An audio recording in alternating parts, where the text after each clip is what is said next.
What is going on, guys? I am the FD Guru, bringing to you guys an NBA main slate video of my DFS podcast. As usual, I'm going to give you guys one value play for each position that I'm liking in the early afternoon.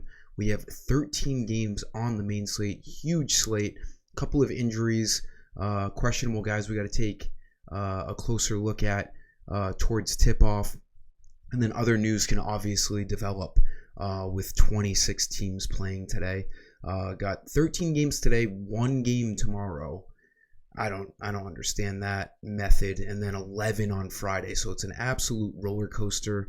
Overwhelmingly amount of games today and Friday, and then an underwhelming amount of games on Thursday. It doesn't really make sense. I wish they could have shaved a couple of games off of those Wednesday and Friday slates and put them on Thursday, but we don't live in a fucking perfect world. So let's get into the video here. We have a new month tomorrow. Like this video, guys. I do appreciate you for stopping by.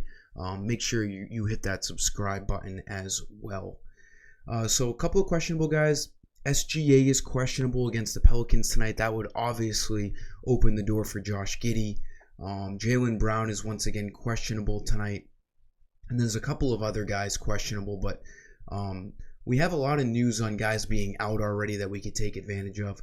So jumping right into point guard, I always love when Ja Morant is $10,000 or less. Without Desmond Bane on the court, he is just obviously taken on a bunch of usage responsibilities. He's averaging 48 fantasy points on the year. This is a fantastic matchup against the Timberwolves. Their defense is going to be, struggling. It's been bad pretty much all year. Now they're without Karl Anthony Towns for a little bit. So I expect Morant to dominate these Timberwolves. He's going to have to put the team on his back on the road here tonight if they're going to come away with the victory, coming off of a, fantastic triple-double against the Knicks a couple nights ago. 27 points, 10 rebounds, 14 assists, 59 fantasy points. He's gotten over 50 in 3 out of his last 5 games. This is just a great matchup here tonight. He should be popular across all formats. Really going to get some exposure to Ja Morant tonight. And then shooting guard, you can put him in at point guard, obviously, too. Kyrie Irving. Now, I don't know if it's a cash game play here tonight, but he has to be on your radar on FanDuel strictly because of that $7,800 price tag. It just keeps dropping because he keeps disappointing. He was heavily owned last game. He was like 8,200 and was like 30% owned. Disappointed a lot of people. I was not on him. I haven't been on him in a while, but sub 8,000. You got to get a little bit of exposure to Kyrie Irving because that 50 to 60 fantasy point game is coming sooner than later, and you're going to feel like a genius when you have him at $7,800 and he gets you those 50 fantasy points. You know what he's capable of. He hasn't done it since he's come back from his suspension, whatever nonsense was going on. He's been consistently scoring 20 or more points. He just hasn't really been contributing anywhere else with rebounds or assists. You know what? I think Ben Simmons might be out this game too, which would also help him a ton. I didn't even think of that. Simmons is out tonight. So you know what? I do love Kyrie Irving here. I was liking him even with Simmons on the court. I forgot Simmons got hurt last game. This is definitely now worthy of a cash game play at $7,800. It's going to be just him and Kevin Durant. Only needs 38 fantasy points to hit value. He's averaging 39 on the year. This is a get-right game for Kyrie against the Wizards. It's got a high over-under. I just convinced myself into loving Kyrie Irving just in this video, realizing that Ben Simmons is out. So get him on your radar if he is not on your radar yet today. Small forward Justice Winslow has been an easy play. He was an easy play last night on that 3-game slate. Ended up being a big contributor to our hybrid lineup and Yahoo lineup, which both ended up cashing easily. He's playing big minutes for these Blazers ever since he started. I think he started after that Milwaukee game at Cleveland, and he has seen a bunch of minutes since then. 5,200, he needs just 26 fantasy points to hit value. He's done that in all 4 games that he started. And then obviously without Damian Lillard on the court, a lot of usage goes around here.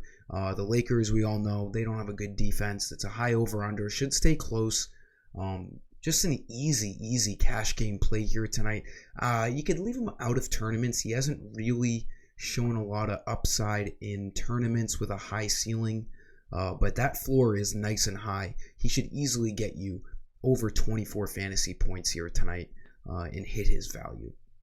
Another guy you could look at, I'm just going to do another small forward. Kyle Anderson without Karl Anthony Towns looks like a smash play tonight as well. 4,600 should be starting at power forward for Towns.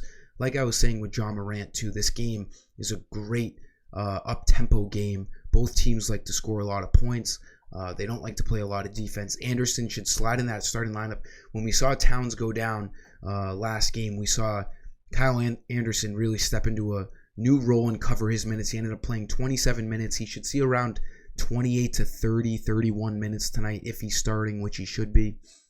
4,600, too cheap on him. He's actually hit value in 3 out of his last 4 games. And without Karl Anthony Towns on the court, there's a lot of extra opportunities for Kyle Anderson. Power forward Zach Collins, fantastic play tonight. 4,500. Jakob Poeltl is out, got hurt. They're going to be pretty thin in the front court. I wouldn't be surprised if he draws the start tonight. Even if he doesn't draw the start, 4,500, great play. He only played 18 minutes, but he saw a ton of usage when Jakob Poeltl went down. And the only reason why he played 18 minutes is he had that, gruesome foul on Russell Westbrook. He cut him wide open. I'm sure you guys saw all those memes and such. It was Zach Collins who scratched him up pretty bad, and then all that blood made it look a lot worse. Collins got ejected from the game. He could easily see 25 plus minutes tonight, and at that $4,500 salary, we all know how easy it is for cheap big guys with a lot of minutes to hit value because they get blocks and steals, they get rebounds. It's a lot easier for them to hit value. 4,500 needs 22 fantasy points. He's going to be one of the more popular plays on tonight's slate. And then for center, Nick Claxton has been an absolute stud, and I'm just realizing it now. I didn't even think of Ben Simmons, and Ben Simmons being out is going to directly impact Claxton too, because Simmons nowadays plays center. And, Claxton's been playing 30 plus minutes. It's no surprise that when Simmons went down last game, he ended up seeing the most minutes he's seen all year, 36 minutes. He absolutely crushed. He's hit value in his last 4 games. 6,100, good price on him. He needs 30 fantasy points to hit value. Claxton can do it all. He's been a blocking machine. He has double-digit rebounds in 3 out of his last 4 games.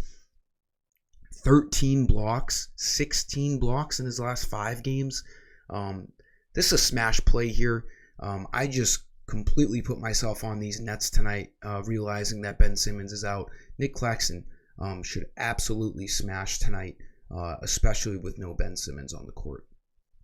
That'll do it for this video, guys. Again, you got to stay up to date with NBA news. Get over to my website, fd-guru.com. I will have plenty of content here, like every other NBA main slate. So like the video, make sure you're subscribed. Until next time, I am signing off. Peace.